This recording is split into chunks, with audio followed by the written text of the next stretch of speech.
You can't even imagine how people prepared for the afterlife in ancient Egypt.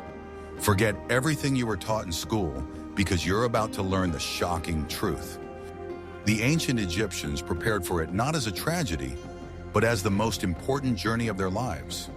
Their attitude toward the afterlife was so pragmatic and detailed that it resembled preparation for an important and long business trip. It was an entire industry involving thousands of people and enormous resources. Watch the video to the end to find out why the golden mask was not just a decoration, but a vital tool, and which item in the pharaoh's tomb was considered more important than all his treasures.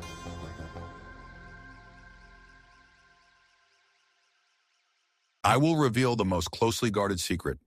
Preparing for the afterlife was not just a ritual, but the largest industry in the economy of ancient Egypt. It was a lifelong project on which people spent a significant portion of their income. Eternity was very expensive. From birth, Egyptians began saving for their funerals.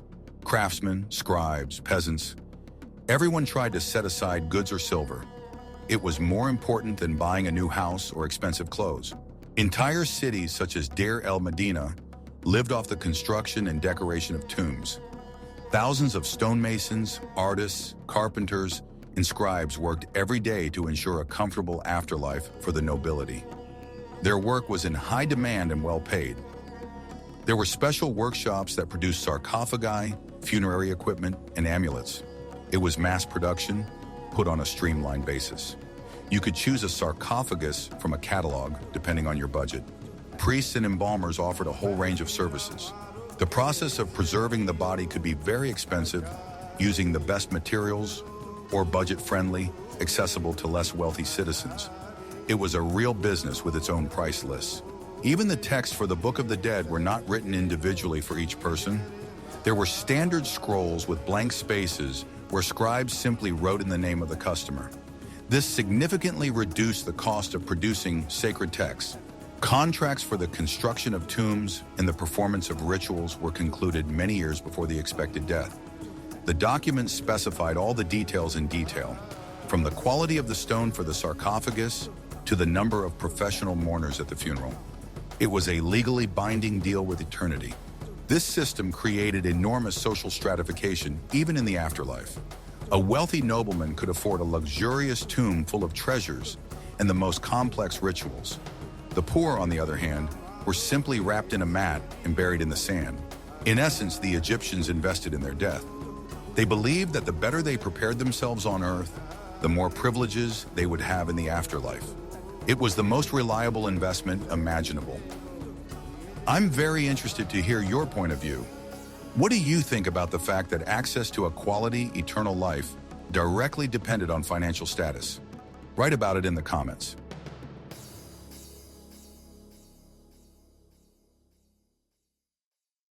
What if I told you that the Egyptians had not one, but three concepts of the soul? For them, a person was a complex structure consisting of a physical body and several spiritual entities. Understanding this is the key to their entire funerary culture. The first and most important part was the Ka. It was a person's living double, their invisible twin. The Ka was born with the person and was the source of their life force. It was for the Ka that food, drink, and furniture were placed in the tomb. It was believed that after a person's death, their Ka continued to live in the tomb and needed everything they were accustomed to in life. Figurines of servants, or ushabtis, were supposed to work for the Ka in the fields and workshops of the other world. The second entity was the Ba. It was often depicted with the body of a bird and the head of a human. The Ba is the individuality, character, and everything that made a person unique. Unlike the Ka, which was tied to the tomb, the Ba could move freely. During the day, it could leave the tomb and travel through the world of the living, but at night it had to return to its preserved body. This is why the body had to be kept intact. The third element was the Ak. This was the enlightened, deified form of the soul that a person became after successfully passing all the tests in the afterlife. The Ak joined the gods and dwelt among the stars. The purpose of all the complex funeral rituals was to correctly separate these entities after death, and then to reunite them, but in a new, eternal form. It was a complex process of transformation. The body was an anchor, a gathering point for all these spiritual elements. Without it, the Ba would have nowhere to return, and the Ka would be left without a home. The loss of the body meant final and complete disappearance. Therefore, the tomb was not just a place of burial. It was a home for the Ka, a safe haven for the Ba to return to, and a launching pad for the Ox journey. But what good is a soul if it has nowhere to return to? This brings us to the most famous and perhaps most misunderstood aspect of their preparations. Are you ready to learn the truth behind the art of preserving physical form?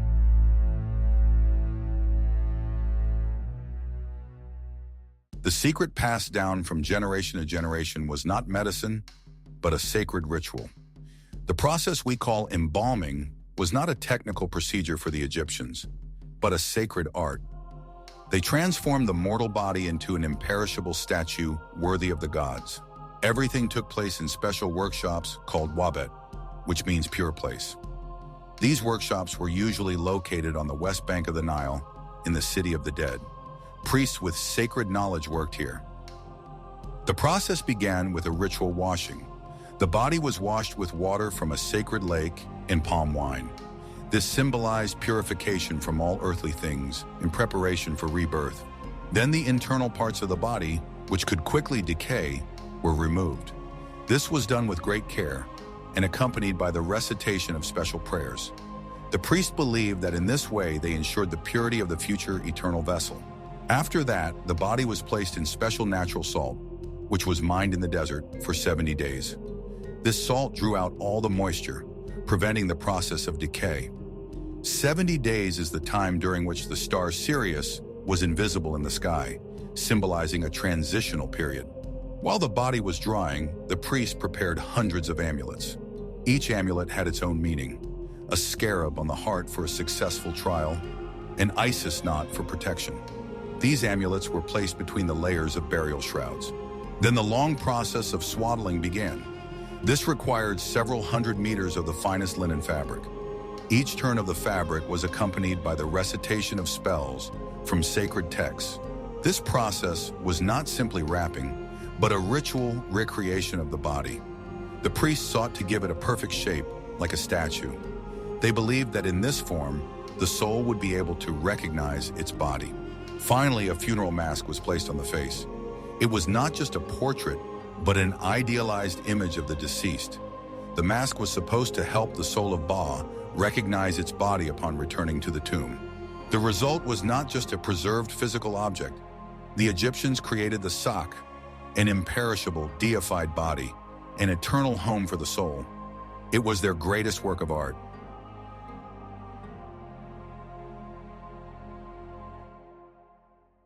What if I showed you a time machine? That is exactly what a tomb was for the ancient Egyptians. It was not just a grave, but a full-fledged home for eternal life, designed to function for millions of years. The earliest tombs were simple pits in the sand. The hot, dry climate of the desert naturally preserved the bodies. However, over time, rituals became more complex and more reliable structures were needed. This is how mastabas appeared: rectangular structures made of mud bricks with an underground burial chamber. The walls of the mastabas were covered with reliefs on the inside. They depicted scenes from the life of the deceased so that his Ka could enjoy them forever. The next step was the step pyramid of Djoser. The architect Imhotep essentially stacked several mastabas on top of each other. It was the world's first monumental stone structure, a veritable stairway to heaven. Then came the famous smooth pyramids of Giza. They were not just tombs, but complex complexes. They included memorial temples, roads, and companion pyramids for the queens. The walls inside the tombs were covered not just with drawings, but with magical formulas. Images of fields, cattle, and servants were supposed to magically materialize in the other world and serve their master. The painted food was supposed to become real for his Ka. A false door was always made in the tomb. It was a stone slab with an image of an entrance. It was believed that it was through this door that the spirit of the Ka could leave the burial chamber to receive offerings. The layout of the tomb was deeply symbolic. Long corridors symbolized the path through the afterlife. The burial chamber, where the sarcophagus stood, was analogous to the heavenly chambers. The construction of a tomb was the life's work of a pharaoh or nobleman. It began immediately after his accession to the throne. The longer he ruled, the more magnificent his eternal home became. But a house is empty without furniture and supplies. In the next chapter, you will learn what exactly the Egyptians took with them on their final journey. Are you ready to take a look at their eternal luggage?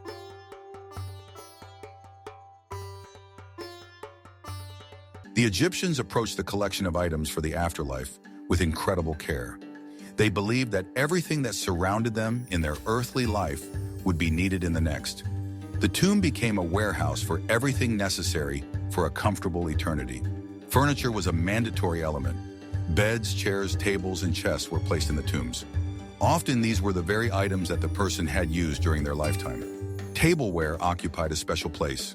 Clay and stone vessels were filled with wine, beer, oil, and grain. To prevent food from spoiling, real products were often replaced with skillfully crafted models made of stone or wood.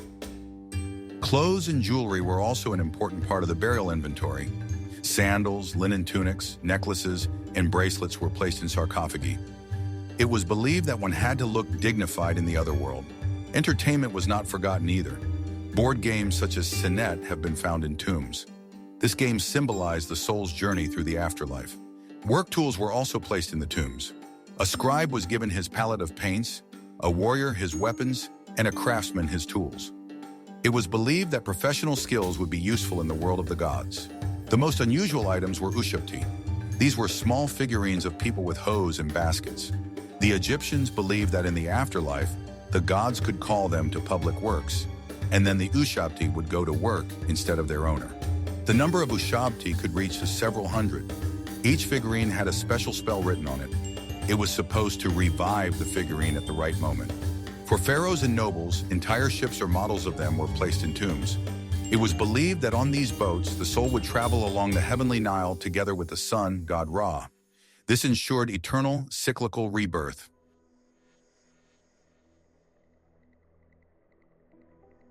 Ready for the shocking truth? The famous Book of the Dead was not actually a book in the sense we are familiar with. It was a collection of magic spells, a kind of navigator and cheat code collection for traveling through the dangerous afterlife. The name Book of the Dead was coined by modern Egyptologists. The Egyptians themselves called these texts chapters on coming forth by day. Their purpose was to help the soul overcome all obstacles and be reborn. Scrolls with these texts were placed in the sarcophagus. It was a personal cheat sheet for the deceased. It was believed that by reading the right spell at the right moment, the soul would be able to overcome any monster and pass through any gate. The afterlife, or duat, was full of dangers in the Egyptian imagination. There were lakes of fire, snakes, and demons guarding the gates. Each gate required knowledge of the secret name of the guard and the correct password spell. The Book of the Dead contained detailed instructions. For example, there were spells to prevent walking upside down, to have power over water and air, and to fight off enemies. Each formula solved a specific problem. One of the most important was the chapter that had to be recited at the court of Osiris. It contained a confession of denial, a list of transgressions that the deceased had not committed. It was a kind of presumption of innocence, reinforced by the magic of words. The texts were accompanied by vivid illustrations. These pictures were not just decoration, but visual instructions. They depicted the entire journey of the soul, all the gods and monsters it would encounter. Such a scroll was very expensive. Therefore, families often bought standard papyrus, where the name of the deceased was simply entered in specially left blank spaces. The main thing was the presence of the text itself, not its uniqueness. Without this guide, the soul would be doomed to wander in darkness. It would not be able to pass the tests and reach the fields of Ailu, the Egyptian paradise. The Book of the Dead was a ticket to eternal life. In the very heart of the afterlife, in the Hall of Two Truths, the soul faced its greatest test. It was a trial presided over by Osiris himself, the Lord of the Otherworld. Its outcome determined whether the soul would attain eternal bliss or disappear forever. The process began with the god Anubis, with the head of a jackal, bringing the soul into the courtroom. In the center of the hall stood a huge set of scales. These were the scales of justice, on which the fate of each person was decided. Anubis placed the heart of the deceased on one side of the scales. The Egyptians believed that the heart was the repository of a person's mind, conscience, and all their deeds. It was the main witness in this trial. On the other side of the scales, they placed the feather of the goddess Mot. Mot was the goddess of truth, order, and universal harmony. Her feather was the standard of righteousness. If the heart, weighed down by unrighteous deeds, outweighed the feather, it meant failure. Such a soul had no place in eternal life. It was declared unworthy. Next to the scales sat the monster Ammit, the devourer. She had the head of a crocodile, the body of a lion, and the hindquarters of a hippopotamus. She was ready to devour any heart that was found unworthy. If the heart was equal to the feather or lighter than it meant victory. The soul was declared righteous.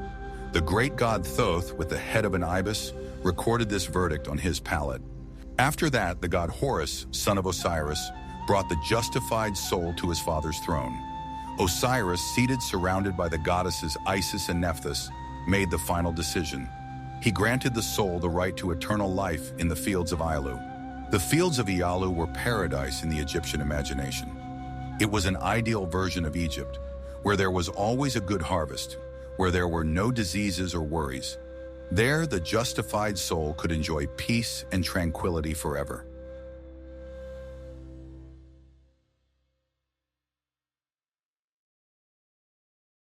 The journey through the afterlife would have been impossible without the help of the gods. A whole pantheon of deities was responsible for different stages of the posthumous journey. They were the guides, protectors, and judges of the human soul. The chief god of the afterlife was Osiris. According to myth, he was a wise king who was betrayed and killed by his brother Set. His faithful wife Isis gathered his body and resurrected him, after which he became the lord of the realm of the dead. That is why Osiris was a symbol of resurrection and eternal life. Every Egyptian hoped to become like Osiris after death. They believed that they would follow the same path from death to rebirth. Another important god was Anubis. This jackal-headed god was considered the patron of embalming. According to myth, it was he who performed the first ritual of preserving the body on Osiris. Anubis met the soul at the entrance to the afterlife. He led it to the courtroom and ensured that the weighing of the heart was done correctly. He was an impartial guardian at the border between two worlds. The god Thoth, with the head of an ibis, was the divine scribe and keeper of wisdom. He recorded the results of the weighing of the heart. It was also believed that Thoth was the author of the Book of the Dead and all magical spells. The goddess Isis, wife of Osiris, played the role of a great protector. She was a model of fidelity and maternal love. With her magical power, she protected the deceased on his journey. Her sister Nephthys was also a protector. Isis and Nephthys were often depicted on either side of the sarcophagus. They mourned the deceased and at the same time protected him. The god Horus, son of Osiris and Isis, presented the justified soul to his father. He was a symbol of victory over evil and the rightful heir. His deeds gave every soul hope for justification. All these gods were not just abstract forces. For the Egyptians, they were real helpers. Prayers and rituals were aimed at enlisting their support on the most important journey.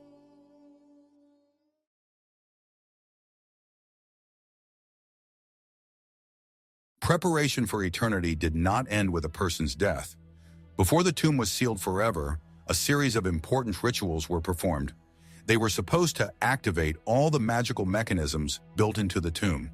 After the embalming process was complete, a solemn funeral procession was held. The sarcophagus was placed on a special sled, which was pulled to the tomb. Relatives and professional mourners followed behind the sarcophagus. At the entrance to the tomb, priests performed the most important ritual, the opening of the mouth and eyes. This ritual was supposed to restore the deceased's ability to see, hear, speak, and eat in the afterlife. It symbolically revived the body. The priest touched the face of the mummy or statue of the deceased with special instruments. Each touch was accompanied by the recitation of spells. It was believed that this restored the functions of the senses. After that, the sarcophagus was carried into the burial chamber. All the burial utensils were placed there as well. The priest checked once again to make sure everything was in its place. Then they recited the final spells, which were supposed to activate the magic of the images on the walls. They asked the painted servants to serve their master and the painted food to satisfy his ka. This was the moment of activation of the eternal home. The entrance to the tomb was bricked up and sealed. Often an image of a jackal and 9 captives was placed on the seal. This symbolized that Anubis was guarding the tomb from all enemies of Egypt. After that, the family held a memorial meal next to the tomb. They shared food with the deceased, leaving him a portion of the offerings. This showed that, although he had passed away, the connection with him had not been severed.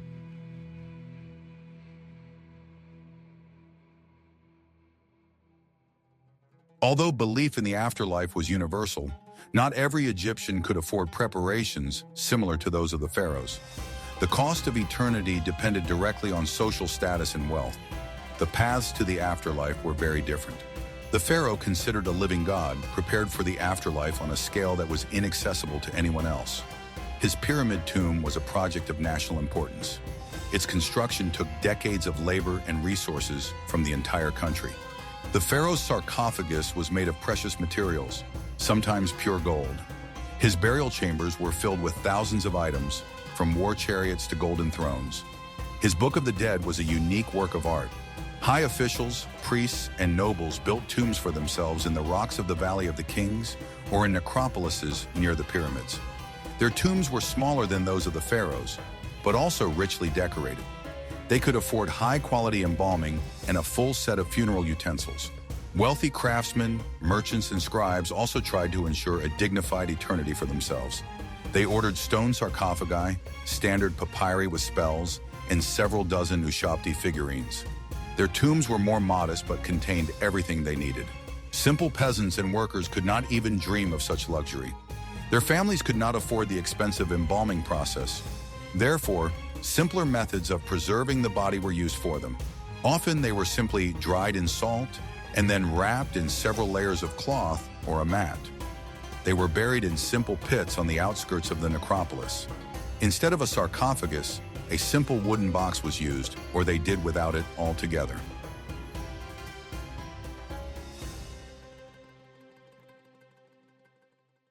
Preparation for the afterlife in ancient Egypt was not just a set of rituals, but a whole philosophy.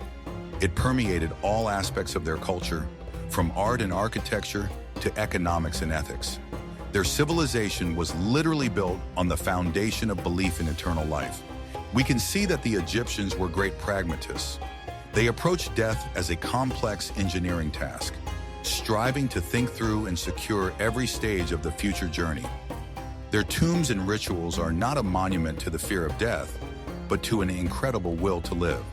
By studying their methods, we understand that behind the lavish ceremonies and golden treasures lay a deep desire to overcome oblivion. The Egyptians believed that a person is alive as long as their name is spoken, and, judging by the fact that we still talk about them today, they achieved their goal. Suggest topics for future videos that you would like to see on our channel in the comments. Which ancient civilization or historical period interests you the most? And don't forget to subscribe so you don't miss our next journeys into the past.